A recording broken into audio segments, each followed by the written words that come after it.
नमस्कार, सप्तधारा न्यूजमध्ये आपले स्वागत आहे। आज शुक्रवार दिनांक 30 ऑगस्ट 2024 न्यूज बुलेटिनमध्ये जाणून घेऊया आजच्या ठळक घडामोडी। सर्वसामान्यांच्या आयुष्यात नवनवीन बदल घडवण्यासाठी माहिती सरकार कटिबद्ध, नामदार महेश शिंदे। कोरेगाव येथे राष्ट्रीय वयोश्री योजनेतून दिव्यांग लाभार्थींना साहित्य वाटप। मुख्यमंत्री नामदार एकनाथ शिंदे, उपमुख्यमंत्री नामदार देवेंद्र फडणवीस आणि नामदार अजितदादा पवार यांच्या माध्यमातून माहिती सरकार सर्वसामान्यांना दिलासा देणारे आणि त्यांच्या आयुष्यात नवनवीन बदल घडवण्यासाठी निर्णय घेत आहे। ज्येष्ठ नागरिकांना आपले उर्वरित आयुष्य सुसह्यपणे जगता यावे यासाठी राष्ट्रीय वयोश्री योजना राबवण्यात येत आहे। कोरेगाव विधानसभा मतदारसंघात एकही लाभार्थी या योजनेपासून वंचित राहणार नाही अशी ग्वाही कृष्णा खोरे विकास महामंडळाचे उपाध्यक्ष नामदार महेश शिंदे यांनी दिली। शहरातील जितराज मंगल कार्यालय येथे शुक्रवारी सकाळी 11:30 वाजता पंचायत समितीच्या वतीने दिव्यांग लाभार्थींना साहित्य वाटप कार्यक्रमात प्रमुख पाहुणे म्हणून नामदार शिंदे बोलत होते। व्यासपीठावर जिल्हा नियोजन समितीचे सदस्य राहुल प्रकाश बर्गे, भाजपचे तालुकाध्यक्ष संतोष आबा जाधव, कोरेगाव विकास आघाडीचे अध्यक्ष तथा प्रथम नगराध्यक्ष प्रशांत उर्फ राजाभाऊ बर्गे, तहसीलदार डॉक्टर संगमेश कोडे, पंचायत समितीच्या प्रशासक तथा गटविकास अधिकारी सुप्रिया चव्हाण, एकात्मिक बाल विकास प्रकल्प अधिकारी सुजित कुमार इंगवले यांच्यासह अलिमुक्को संस्थेचे अधिकारी आणि प्रशासकीय अधिकारी यावेळी उपस्थित होते। कोरेगावात 50 युवकांच्या हाताला मिळाले हक्काचे काम। मुख्यमंत्री नामदार एकनाथ शिंदे यांनी समाजातील शेवटच्या घटकापर्यंत माहिती सरकार नेले आहे। प्रत्येक व्यक्ती ही शासनकर्ती आहे असे समजून काम केले जात असून प्रशासन त्यामध्ये जीव ओतून काम करत आहे। राष्ट्रीय वयोश्री योजना, लाडकी बहीण योजनेसह लाडक्या भावाच्या हाताला काम देण्याचा निर्णय सरकारने घेतला आहे। मुख्यमंत्री युवा कौशल्य प्रशिक्षण योजनेअंतर्गत कोरेगाव मतदारसंघातील सर्वच प्रशासकीय विभागात आणि शासकीय निमशासकीय कार्यालयांमध्ये 50 युवकांच्या हाताला काम देण्यात आले आहे। त्यासाठी प्राधान्यक्रम देण्यात आला असून आज युवकांना नियुक्तीपत्र देताना विशेष आनंद होत असल्याचे नामदार महेश शिंदे यांनी सांगितले। नजीकच्या काळात जास्तीत जास्त युवक युवतींना या योजनेतून लाभ मिळवून देणार असल्याचे त्यांनी निदर्शनास आणून दिले।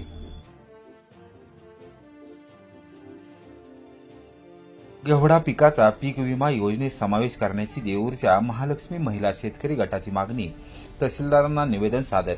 केवळ राष्ट्रीयच नव्हे तर आंतरराष्ट्रीय पातळीवर कोरेगाव तालुक्याचा नावलौकिक वाढवण्याचा घेवडा पिकाचा प्रधानमंत्री पीक विमा योजनेत कडधान्य यादीमध्ये समावेश करावा। अतिवृष्टीमुळे अथवा पावसाअभावी घेवडा उत्पादक शेतकऱ्यांचे दरवर्षी मोठे नुकसान होते, मात्र कडधान्य यादीत घेवडा पिकाचा समावेश नसल्याने शेतकरी हे पीक विम्यापासून वंचित राहत आहेत। त्यामुळे सरकारने लवकरात लवकर घेवडा पिकाचा पीक विमा योजनेत समावेश करावा अशी मागणी देऊर येथील असंख्य महिलांनी केली आहे। महालक्ष्मी महिला शेतकरी गटाच्या अध्यक्ष तथा ग्रामपंचायत सदस्या सौ कविता केशव देशमुख यांच्या नेतृत्वाखाली गटाच्या सदस्या महिला शेतकऱ्यांनी शुक्रवारी दुपारी 3 वाजता तहसीलदार डॉक्टर संगमेश कोडे यांची भेट घेऊन निवेदन सादर केले आणि शेतकऱ्यांच्या व्यथा त्यांच्यासमोर मांडल्या। कोरेगाव तालुक्यात मागील 5 वर्षाच्या सरासरी घेवडा लागवड क्षेत्राचा विचार करता कोरेगाव तालुक्यात घेवडा पिकाचे क्षेत्र मोठ्या प्रमाणावर आहे। राज्यातील कृषी विद्यापीठाने नवीन वाण आणि वाण शोधले आहेत। जास्त उत्पादन देणाऱ्या नवीन वाणांची उत्पादन क्षमता जास्त आहे, त्यामुळे साहजिकच घेवडा उत्पादनात वाढ झाली आहे।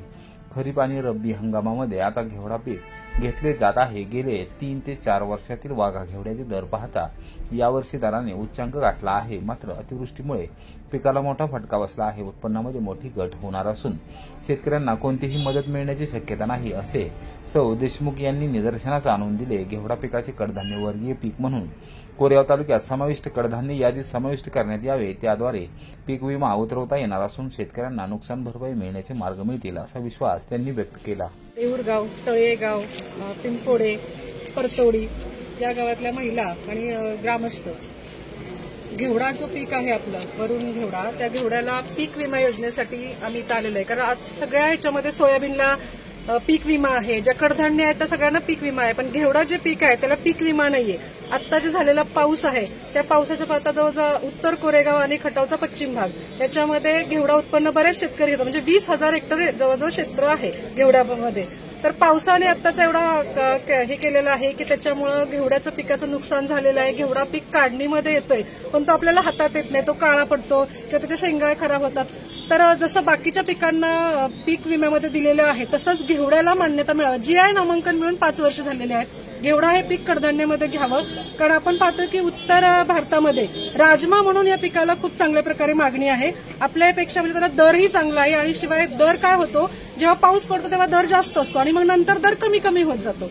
तर त्या दराला सुद्धा हमी भाव मिळावा. पहिल्या शेतकऱ्यांनी निवेदन दिलेलं आहे तहसीलदार, तसं आम्ही कृषी विभागामध्ये पण निवेदन देणार आहात. कृषी विभागाकडून पाठपुरावा होत आहे, पण तो पाठपुराव्यापेक्षा शेतकऱ्यांनी काहीतरी केलं पाहिजे, कारण शेतकऱ्याने आतापर्यंत आंदोलन केलेलं नाहीये. आणि मला असं वाटतं की मी पहिल्यांदा फक्त जाहीर निवेदन दिलेलं आहे. अशी वेळ येऊ देऊ नये की आम्हाला वाठा स्टेशनमधील असेल किंवा पिंपोड भागातलं असेल, देऊर भागातलं असेल, सगळ्या शेतकऱ्यांना एकत्र करून आंदोलनाची वेळ येऊ देऊ नये. त्याच्या अगोदर पीक विम्यामध्ये हे क्षेत्र घ्यावं, घेवडा हा प्रकार घ्यावा, एवढीच विनंती. महावितरण कंपनीकडून कोरेगाव शहरातील छत्रपती संभाजीनगर उपनगरामध्ये उच्च दाबाने वीज पुरवठा, नागरिकांची लाखो रुपयांची उपकरणे जळाली. कोरेगाव शहरातील उपनगर असलेल्या छत्रपती संभाजीनगरमध्ये शुक्रवारी सकाळी 8 वाजता महावितरण कंपनीकडून अचानक दाबाने वीज पुरवठा करण्यात आल्याने नागरिकांची लाखो रुपयांची उपकरणे जळाली. नेमक्या कशामुळे उच्च दाबाने वीज पुरवठा झाला याचे नेमके कारण समजू शकले नाही. सोमवारी विद्युत निरीक्षक येऊन पाहणी करतील, त्याचवेळी नेमके कारण समजून येईल असे महावितरण कंपनीचे शहर विभागाचे सहाय्यक अभियंता अनिल यादव यांनी सांगितले. दरम्यान कृष्णाखोरी विकास महामंडळाचे उपाध्यक्ष नामदार महेश शिंदे यांनी तात्काळ महावितरण कंपनीच्या उच्चपदस्थ अभियंत्यांना नुकसानीचे पंचनामे करण्याचे स्पष्ट निर्देश दिले आहेत. छत्रपती संभाजीनगर उपनगर हे कोरेगाव रहमतपूर रस्त्याच्या पूर्वेस असून महावितरण कंपनीकडून सकाळी 8 वाजल्यापासून अचानक उच्च दाबाने वीज पुरवठा करण्यात आला. अचानक व्होल्टेज वाढल्याने घरगुती उपकरणे जळाली. एकूण 22 वीज ग्राहकांची मोठी वीज उपकरणे तर 19 ग्राहकांची छोटी उपकरणे जळून लाखो रुपयांचे नुकसान झाले आहे.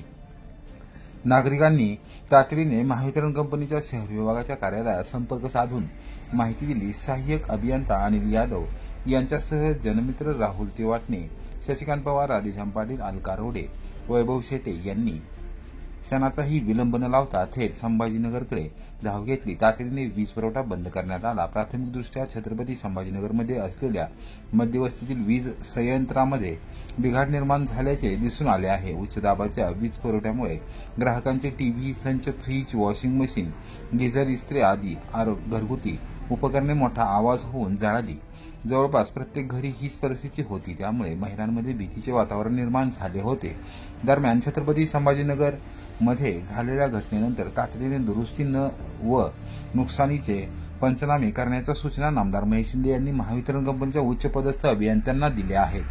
त्यानंतर महावितरण कंपनीच्या जनमित्रांनी तातडीने वीज संयंत्र दुरुस्त करून वीज पुरवठा सुरळीत केला. या संदर्भात पत्रकारांशी बोलताना सहाय्यक अभियंता अनिल यादव यांनी सांगितले की वीज ग्राहकांचे नुकसान झाले आहे. याबाबत वरिष्ठ कार्यालयास प्राथमिक अहवाल देण्यात आला आहे. सोमवारी विद्युत निरीक्षक पाहणी आणि तपासणी करणार असून त्यानंतर उच्च दाबाने झालेल्या वीज पुरवठ्याचे कारण समोर येणार आहे. वीज ग्राहकांच्या नुकसानीचे तातडीने पंचनामे केले जात असल्याचे त्यांनी सांगितले. तलाठी किरण पवार, संतोष बर्गे, कोतवाल, सूरज सरगडे यांनी नुकसानीचे पंचनामे केले. यावेळी उपनगराध्यक्ष सुनीलदादा बर्गे, संतोष नलावडे, प्रणव बर्गे, संतोष वाकडे, विजयराव सपकाळ, रमेश पाटील, शशिकांत देशमुख, मयूर शिंदे, सम्राट थोरात, रोहित बुधावले आदीसह वीज ग्राहक यावेळी उपस्थित होते. संभाजीनगरमध्ये सकाळी एक 8 वाजता मला फोन आला होता प्रणव बर्गेंचा. त्याप्रमाणे मी आता जागेवर पाणी करायला आलो असता न्यूट्रलची एक आर्थिंग तुटलेली दिसते, पण आता ती तुटलेली आहे. आता ती त्याच्यामुळे शक्यता होऊ शकते. पण आता इलेक्ट्रिक इन्स्पेक्टर सोमवारी येणार. इलेक्ट्रिक इन्स्पेक्टर सोमवारी आले, त्यांचा रिपोर्ट घेतला की पुढची प्रोसिजर करतील. फक्त त्यांनी ज्यांचं जे नुकसान आहे तलाठी पंचनामा करून त्याची जी किंमत व्हॅल्युएशन ठरवून त्यांनी ऑफिसला सबमिट करावं. म्हणजे पुढची जे असेल डॉक्युमेंट मी करून देतील. दहिवडी पोलिसांच्या धाडसी कामगिरीमुळे एटीएम फोडणारे चोरटे अखेर सापडले. दोघेही मान तालुक्यातील असल्याचे झाले निष्पन्न. दहिवडी शहराच्या मध्यवस्तीत असलेल्या फलटण चौकातील बँक ऑफ इंडियाच्या एटीएम सेंटरमधील एटीएम मशीन चोरट्यांचा प्रयत्न गुरुवारी मध्यरात्री 2:30 वाजण्याच्या सुमारास फसला. पोलिसांच्या सतर्कतेमुळे 2 चोरटे सापडले, दोघेही मान तालुक्यातील असल्याचे स्पष्ट झाले आहे. या प्रकरणी दहिवडी पोलीस ठाण्यात शुक्रवारी दुपारी 12:30 वाजता रीतसर गुन्हा दाखल करण्यात आला. या प्रकरणी बँक ऑफ इंडियाच्या शाखा व्यवस्थापकांनी फिर्याद दिली आहे. फलटण चौकातील बँक ऑफ इंडियाच्या एटीएम मशीनची चोरी करण्याचा प्रयत्न झाल्याने एटीएम सेंटरमधील सायरन वाजला. त्याच दरम्यान सहाय्यक पोलीस निरीक्षक अक्षय सोनवणे यांना मोबाईलवरून एटीएम सेंटर फोडण्याचा प्रयत्न झाल्याची माहिती मिळाली. त्यांनी क्षणाचाही विलंब न लावता आपल्या सहकाऱ्यांसह बँक ऑफ इंडियाच्या एटीएम सेंटरकडे धाव घेतली. सायरनचा आवाज झाल्यामुळे चोरट्यांनी तेथून पळ काढला आणि जवळच परिसरात असलेल्या एका खासगी रुग्णालयाच्या पाठीमागे ते लपून बसले. सोनवणे यांनी घटनास्थळाची पाहणी केली, मात्र चोरट्यांचा मागमूस न लागल्याने ते पोलीस ठाण्याकडे परतत असताना अचानक त्यांना खासगी रुग्णालयाच्या पाठीमागील बाजूस दुचाकी सुरू करण्याचा कोणीतरी प्रयत्न करत असल्याचे जाणवले.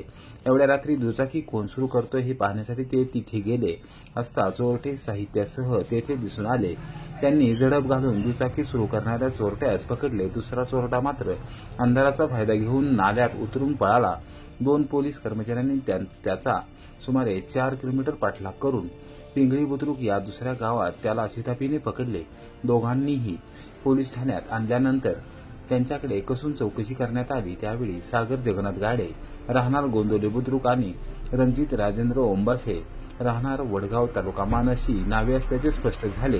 त्यांच्याकडे अधिक चौकशी केली असता त्यांनी एटीएम सेंटरमधील एटीएम मशीन चोरण्याचा प्रयत्न केल्याची कबुली दिली आहे. या प्रकरणी बँक ऑफ इंडियाच्या दहिवडी शाखेचे व्यवस्थापक योगेश गोरे यांनी दिलेल्या फिर्यादीवरून दोघांच्या विरोधात चोरीचा प्रयत्न केल्याबद्दल गुन्हा दाखल करण्यात आला आहे. हवालदार बापू खांडेकर तपास करत आहेत. एटीएम सेंटर चोरीचा प्रयत्न करणारे टोळीचा शोध घेण्यामध्ये सहाय्यक पोलीस निरीक्षक अक्षय सोनवणे यांच्यासह हवालदार बापू खांडेकर, तानाजी काळे, सचिन वावरे, स्वप्नील महमाने, नीलम रासकर, गणेश खाडे, विलास हांगे यांनी प्रयत्न केले. त्यांचे पोलीस अधीक्षक समीर शेख, वडूच्या पोलीस उपाधीक्षक अश्विनी शेडगे यांनी अभिनंदन केले.